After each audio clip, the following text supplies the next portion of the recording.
नमस्कार। राजस्थान समता मंच में आपका स्वागत है। कल जनसंपर्क विभाग द्वारा एक विज्ञप्ति जारी की गई। अवैध कॉलोनियों पर कार्रवाई होगी। समाचार की हेडिंग सुकून देने वाली रही।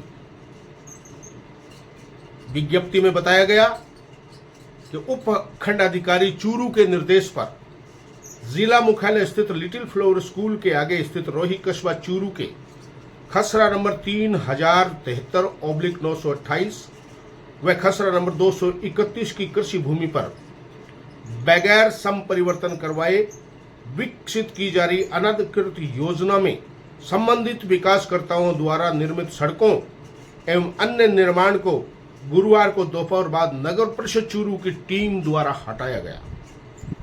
कमिश्नर अभिलाषा सिंह ने बताया कि ये कार्रवाई जिला प्रशासन के स्तर से नियुक्त मोका मजिस्ट्रेट तहसीलदार चूरू व नगर परिषद चूरू के सहायक अभियंता रवि कुमार राघवानी, कनिष्ठ अभियंता कैलाश, कार्यवाहक सफाई निरीक्षक एवं पुलिस जाब्ता की देखरेख में एवं मौजूदगी में संपादित की गई। उन्होंने ये भी बताया कि निकाय के क्षेत्राधिकार में कृषि भूमियों पर बगैर संपरिवर्तन के विकसित की जा रही अनाधिकृत कॉलोनियों का परिषद द्वारा 20 से अधिक अनाधिकृत कॉलोनियों का सर्वे करवाया गया है तथा सर्वे सूची के अनुसार ऐसी समस्त अनाधिकृत कॉलोनियों की राजस्व अभिलेख के अनुसार आवश्यक सूचना तहसीलदार चूरू से मांगी गई है। वांछित सूचना प्राप्त होने पर शीघ्र ही ऐसी समस्त अनाधिकृत कॉलोनियों के विरुद्ध विभाग के प्रभावी नियमानुसार आवश्यक कार्रवाई अमल में लाई जाएगी। इस संबंध में आयुक्त द्वारा आमजन से भी अपील की गई है कि शहर में विकसित किसी भी योजना में भूखंडों को क्रय किए जाने से पूर्व इस कार्यालय से संबंधित योजना अनुमोदन की जानकारी ली जाए ताकि शहर का सुनियोजित विकास संभव हो एवं आमजन को किसी प्रकार की कठिनाई का सामना न करना पड़े। खबर को देखने में काफी सुकून मिलता है। मानो एसडीएम चूरू, तहसीलदार चूरू, आयुक्त नगर परिषद बहुत ही संजीदा है अवैध कॉलोनियों के मामले को लेकर। लेकिन सवाल ये उठता है कि क्या विगत 30 से 40 वर्षों में चूरू में कभी एसडीएम नहीं रहा, कभी तहसीलदार नहीं रहा और कभी नगर परिषद आयुक्त नहीं रहा, जो कुकर मूते की तरह सैकड़ों की संख्या में बिना भू परिवर्तन को तो छोड़िए देवस्थान की भूमि में भी कॉलोनियां बस्ती चली गई और चाहे एसडीएम हो, चाहे तहसीलदार हो, चाहे आयुक्त हो, जो भी उस वक्त रहा, सब चांदी काटते रहे। किसी ने भी कार्रवाई करने की आवश्यकता नहीं समझी। अब नगर परिषद आयुक्त अभिलाषा सिंह ने कम से कम प्रेस विज्ञप्ति में 20 ऐसी कॉलोनियों का जिक्र तो किया है। यह तय है कि आयुक्त चाहे अभिलाषा सिंह हो और चाहे कोई और हो, कार्रवाई नहीं के बराबरी ही होगी या भेदभावपूर्ण होगी। चूरू में जब तक किसी उच्चाधिकारी, किसी प्रभावशाली राजनेता का दबाव नहीं हो, पिछले 30-40 वर्षों में कभी इस तरह की कार्रवाई देखने में नहीं आई और ऐसे ही उम्मीद की जा रही है कि भविष्य में भी नहीं आएगी। देखिए, जिस कॉलोनी पर सड़कें, बिजली के पोल हटाने सरकारी हल्का गया, उसमें गए अधिकारी क्या कर रहे हैं, ये हमने वीडियो साभार लिया है। चूरू में इन दिनों कृषि भूमि का रूपांतरण करवाए बिना बेधड़क आवासीय कॉलोनियां काटी जा रही है। प्रशासन की नाक के नीचे मेडिकल कॉलेज के आसपास बिना भूमि रूपांतरण के काटी जा रही कॉलोनियों की भरमार है। यहाँ ऐसी अवैध कॉलोनियों में अब निर्माण कार्य भी होने लगा है। कृषि भूमि के बिना आवासीय कन्वर्जन करवाई काटी जा रही दर्जनों कॉलोनियों की वजह से सरकार को लाखों रुपए के राजस्व का नुकसान हो रहा है। हालांकि शिकायत के बाद प्रशासन ने यहाँ एक काटी जा रही कॉलोनी पर कार्रवाई करते हुए बुलडोजर चलाया है। एक्चुअल में कार्रवाई है जो अगर नगर परिषद परिवेश क्षेत्र के अंदर जो लैंड कन्वर्जन कराए बगैर जो कॉलोनी कट रही है उनके अगेंस्ट हो रहा है, और है जो भी अनऑथराइज्ड कॉलोनियाँ हो रही है उसके आगे हो रहा है। इसके लिए या जो बगैर परिवर्तन कराए लैंड यूज चेंज किए अपनी करा रहा है, और जिससे उसमें बाद में उनको जो सुविधा क्षेत्र और वो रोड विड्थ वगैरह वो है वो नहीं मिलती है, और फिर लोगों को प्रॉब्लम होती है। शहर के अंदर और भी कई जगह इस तरह की कॉलोनियां हैं जहां कन्वर्जन नहीं हुआ और कॉलोनियां तक बस गई, क्या उसमें भी कार्रवाई की जाएगी? बिल्कुल, जो रेगुलर जो हमें इंस्ट्रक्शन मिलेंगे उस अनुरूप हम कार्रवाई करेंगे। ये चूरू में मुश्तरका खाता था। कुछ चार मुश्तरके में खाते में 4 कृषक थे। उन्होंने नियम विरुद्ध वहाँ एग्रीकल्चर भूमि पे रोडें बना ली और बिजली के पोल लगवा लिए और तारें वगैरह लगवाई जा रही थी। तो उसको 170 की कार्रवाई करते हुए उनको हटवा जो नियम विरुद्ध किया गया था इनका निर्माण वो प्लॉटिंग के उद्देश्य से उनको हटाते हुए हमने उनकी पूरी स्थिति बहाल कर दी है। प्रशासन द्वारा जो भी पूरी स्थिति बहाल है, बाकी नियमानुसार इनके विरुद्ध कार्रवाई की जाएगी। रखवार आज घोषित किया जाएगा क्योंकि इन्होंने बिना कन्वर्जन करवाए उनका व्यावसायिक भूमि में काम लेने लगे, और जबकि इनका वो नियम है कि 170 में कार्रवाई करने के बाद कन्वर्जन करवाने के बाद। लोकल न्यूज वीडियो के लिए डाउनलोड करें पब्लिक वाइब ऐप। नमस्कार, राजस्थान समता मंच में आपका स्वागत है। चूरू जिला मुख्यालय पर विगत 3 से 4 दशकों में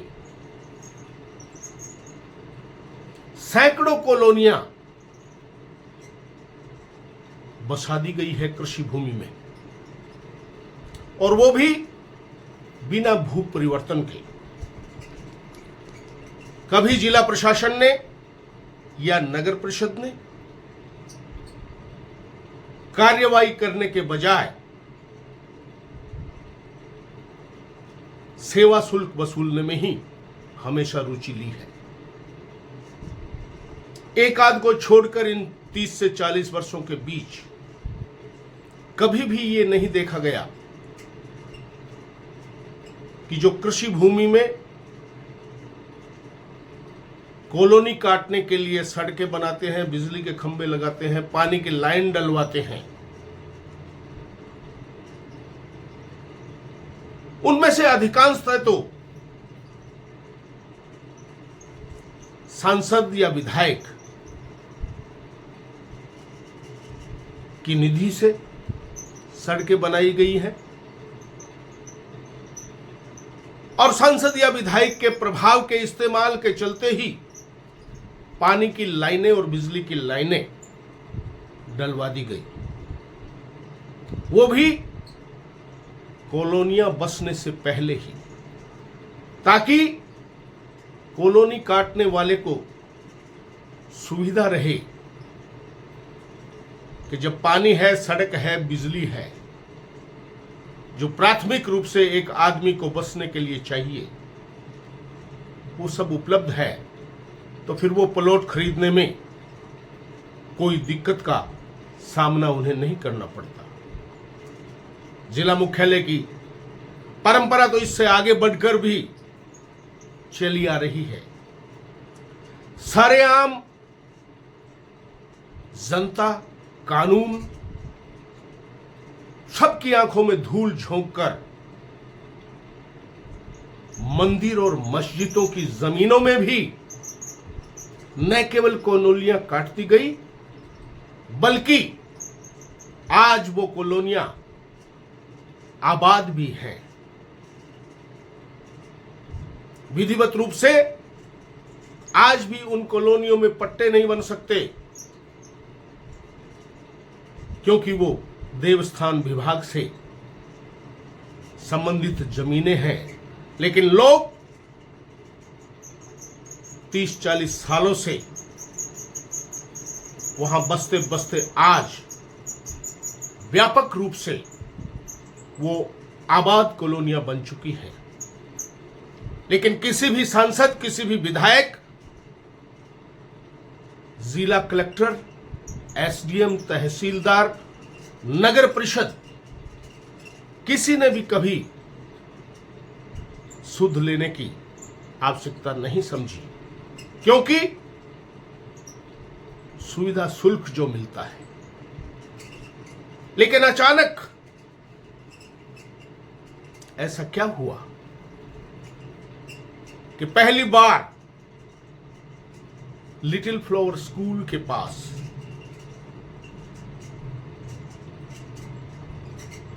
जब एक खेत में कॉलोनी काटने के लिए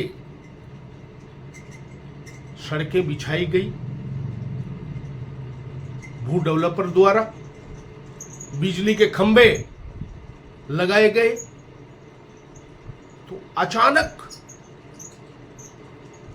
एसडीएम चूरू, तहसीलदार चूरू और नगर परिषद आयुक्त चूरू इतने कानून के पालक और रक्षक बन गए कि बृहस्पतिवार को पुलिस जाब्ता, जेसीबी, नगर परिषद के कारिंदों को लेकर उस कॉलोनी को, जो अभी प्रारंभिक अवस्था में ही थी, बिजली के खंभे उखाड़ दिए, सड़कें तोड़ दी और उस कॉलोनी को तहस नहस कर दिया। करना भी चाहिए, क्योंकि जिला प्रशासन का और नगर परिषद का ये काम है कि कानून की पालना किए बिना जो कॉलोनी आबाद करने का प्रयास करेगा उसके खिलाफ कार्रवाई होगी। लेकिन यहां एक सवाल उठता है कि पिछले 40 वर्षों में जो कॉलोनियां बसी हैं,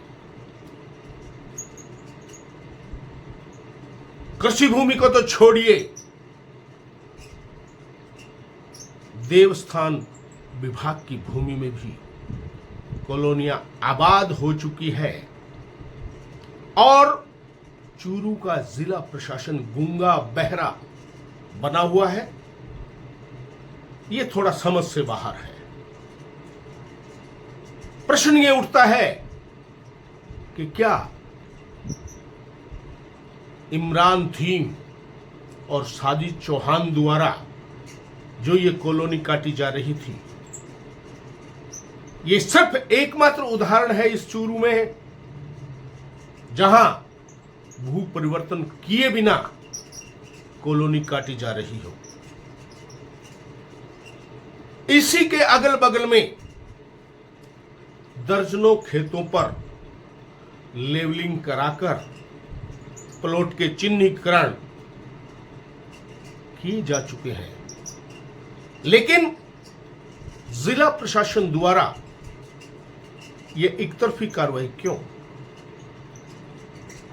क्या यह सवाल यह भी उठता है कि क्या राजेंद्र राठौड़ नेता प्रतिपक्ष पूर्व के चूरू छोड़कर तारानगर से चुनाव लड़ लेने के बाद जनता की सुनवाई करने वाला कोई नहीं बचा है?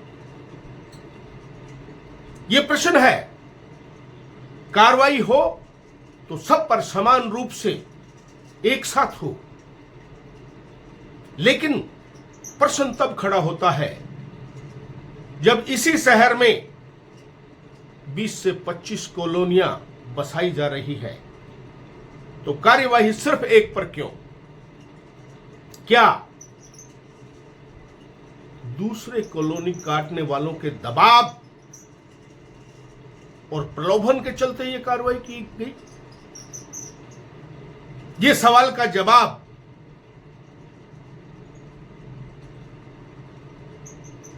अधिकारी नहीं दे पाए जो वहां कार्रवाई करने को गए थे। पत्रकार मनोज शर्मा ने यह सवाल भी किया कि क्या भू रूपांतरण के बिना अन्य जो कॉलोनियां बसाने का प्रयास किया जा रहा है उन पे भी कार्रवाई की जाएगी। तो बड़ी मासूमियत से जिम्मेवार अधिकारी ने ये कहते हुए पल्ला झाड़ लिया कि निश्चित रूप से जैसा भी निर्देश मिलेगा उसके अनुसार कार्रवाई करेंगे। तो क्या उपखंड अधिकारी, तहसीलदार चूरू, कमिश्नर नगर परिषद चूरू ये मात्र किसी के आदेश के भरोसे ही यहां विराजमान है? उनके खुद की कोई जिम्मेवारी नहीं है? क्या उनको नजर नहीं आता? क्या उनको नजर नहीं आता कि देवस्थान भूमि में कॉलोनियां काट दी गई है? क्या उनको नजर नहीं आता कि इसी कॉलोनी के अगल बगल में कॉलोनियां काटी जा रही है? तो सवाल तो उठेगा ही। कार्रवाई जब एक पर ही की जाएगी तो यह सवाल उठेगा कि किसी न किसी का निजी हित इस बात में निश्चित है कि जब 20-25 कॉलोनियां इसी शहर में तैयार की जा रही है तो सिर्फ एक पर कार्रवाई क्यों? इसका जवाब एसडीएम चूरू, तहसीलदार चूरू और नगर परिषद आयुक्त चूरू को देना चाहिए।